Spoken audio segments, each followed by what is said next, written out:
Olá, estamos aqui para a nossa aula de Geografia, de revisão das semanas 1 a 3 do nosso livro didático 4.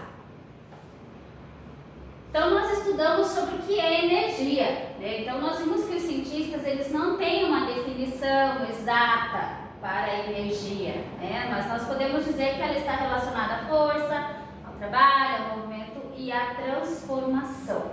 Nós usamos energia para tudo, para ir de um lugar a outro, para cultivar, para transportar, para refrigerar, para cozinhar alimentos, para iluminar as moradias, para fabricar produtos, acessar a internet, tomar banho, entre muitas outras coisas.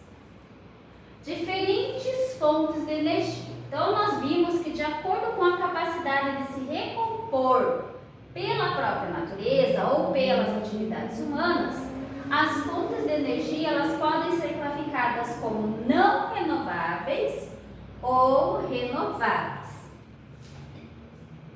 Então, as energias não renováveis, elas são fontes de energia que demoram milhões de anos para se formarem por meio de processos naturais e por isso a disponibilidade para o consumo é limitada. Então, quais são esses tipos de fonte de energia não renováveis? Nós vimos o petróleo e o gás natural, que eles são fontes de energia fósseis. O petróleo e o gás natural, eles se formam com a deposição de restos de seres vivos, que seriam plânctons e algas marinhas, lá no fundo dos mares e oceanos, aonde tem pouca oxigenação, alta temperatura e pressão.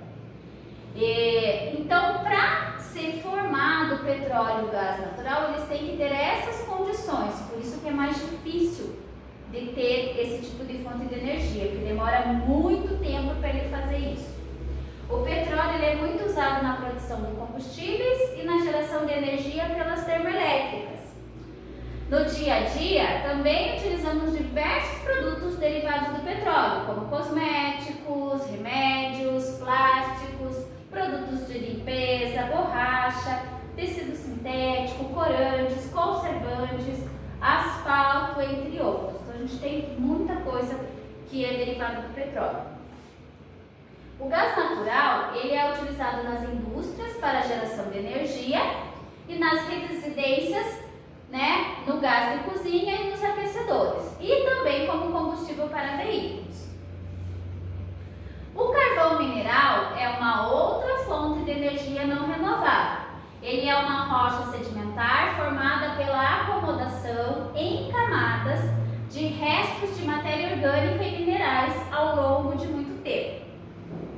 Ele é a principal fonte de energia utilizada nas usinas siderúrgicas, que são as que produzem o aço, e também a fonte de energia de usinas termoelétricas, aquelas em que a energia é gerada pelo vapor da queima da matéria-prima. Outra fonte de energia não renovável é a energia nuclear. Ela é gerada pelo processo de fissão nuclear do urânio. E essa energia aquece a água e produz vapor que, em alta pressão, move as turbinas geradoras de eletricidade. Esse uso de energias não renováveis, quais são os impactos ambientais que ocorrem com elas? A maior parte hoje da energia consumida pelas sociedades provém da queima de combustíveis fósseis. Sempre que utilizamos o petróleo, o gás natural, o carvão mineral, nós liberamos o dióxido de carbono na atmosfera, contribuindo para o aumento do efeito estufa e da poluição. Então, o efeito estufa ele é um fenômeno da natureza pelo qual a Terra conserva o calor recebido do Sol, mantendo a sua temperatura constante. Mas como nós liberamos mais dióxido de carbono na atmosfera, o que acontece? Certo? O Sol ele vai mandar sua radiação até a superfície da Terra e a Terra já tem essa proteção para que aconteça o quê? Esse raio solar chegue e não volte, se mantenha aqui para manter o calor da superfície da Terra adequada para haver vida, correto? Se nós de equilíbrio da natureza. Isso é um processo natural que nós temos que ter mesmo.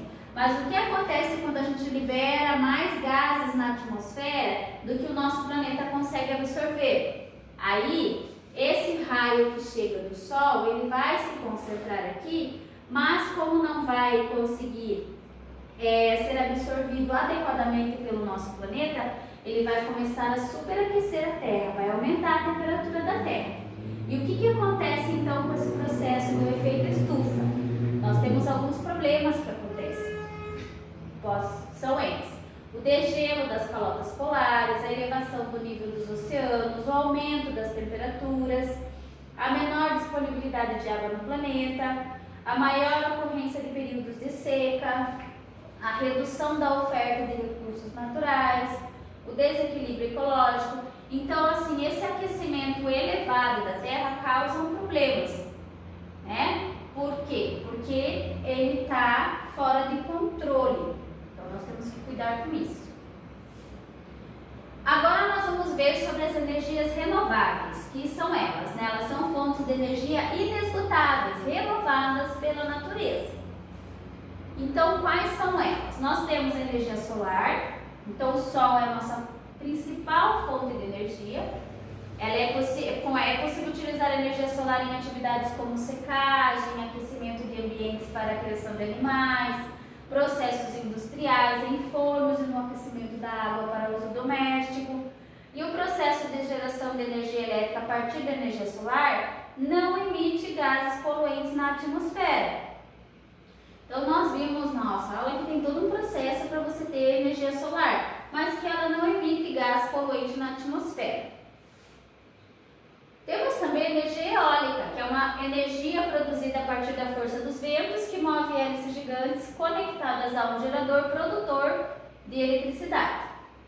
Regiões com ventos constantes e certa intensidade são as mais indicadas para a instalação das usinas eólicas. Então, aqui no Brasil, o Brasil ele tem grande potencial energético, principalmente no litoral das regiões Nordeste, Sudeste e Sul do país.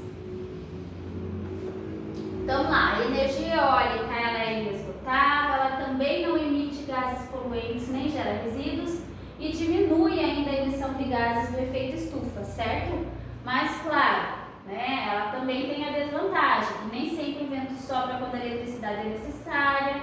Ela causa algumas alterações na paisagem a níveis estéticos, né? Ela altera o comportamento de migração das aves e também tem um ruído constante aonde tem essas hélices colocadas. Temos também a energia hidrelétrica, que é gerada pelo aproveitamento do fluxo de água em usinas, as quais devem ter suas barragens construídas em rios com elevado volume de água e desníveis em seu curso. Então, mais de 70% da energia elétrica produzida no Brasil, ela vem da força das águas dos rios. Isso ocorre devido às condições naturais do território brasileiro, muito bem servido por rios de planaltos, que são esses rios que têm desníveis em seu curso e, com isso, tem um elevado volume de água e que faz com que seja um lugar mais adequado para esse tipo de energia.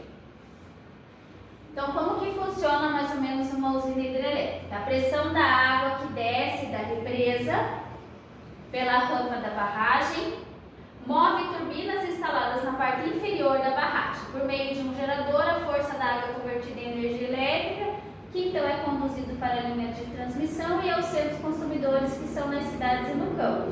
Então, aqui nós temos a foto da hidrelétrica de cima.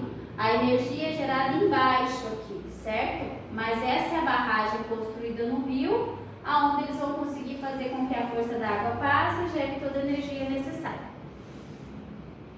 Quais são as vantagens desse tipo de energia? É uma fonte de energia limpa, é amplamente utilizada no mundo, né? Ela é inesgotável, ela também não emite gases tóxicos e proporciona irrigação, amortecimento de cheias, navegação, entre outros. E quais são as desvantagens? Ela causa alguns impactos ambientais, desapropriação de pessoas das regiões, inundação de florestas, muitas vezes ela desvia o curso dos rios e a construção dela é cara, demorada. Então ela realmente é um projeto bem amplo, que tem uma construção grande, que tem um custo alto e leva tempo para se construir, e ela pode causar alguns impactos sim. Outra energia renovável é o que a gente chama de energia da biomassa, que é uma energia proveniente da matéria orgânica de origem animal ou vegetal. Geralmente, ela é produzida em áreas rurais, em que o uso da lenha, por exemplo, é muito frequente. Então, vem sendo considerada como mais uma alternativa na geração de energia, pois a emissão de gases estufas é, em geral, menor do que a liberada pelos combustíveis fósseis. Aqui no Brasil, o bagaço da cana-de-açúcar é a forma de biomassa com maior potencial, tá? Mas também tem o azeite de dendê, o óleo de palma, o buriti, o babaçu e a andiroba, que também são fontes de biomassa. Mas o que é maior potencial aqui é o bagaço de cana-de-açúcar. Do bagaço da cana-de-açúcar é possível obter energia elétrica e biocombustíveis, como o biodiesel e o etanol. As vantagens desse tipo de energia: ela é renovável, é pouco poluente, é fiável, tem uma grande procura, e a biomassa sólida ela é extremamente barata e as suas cinzas não são muito agressivas para o ambiente. Quais seriam as desvantagens? Destrói florestas e habitats, tem dificuldades no transporte, no armazenamento de biomassa sólida, e os biocombustíveis líquidos contribuem para a formação de chuvas ácidas.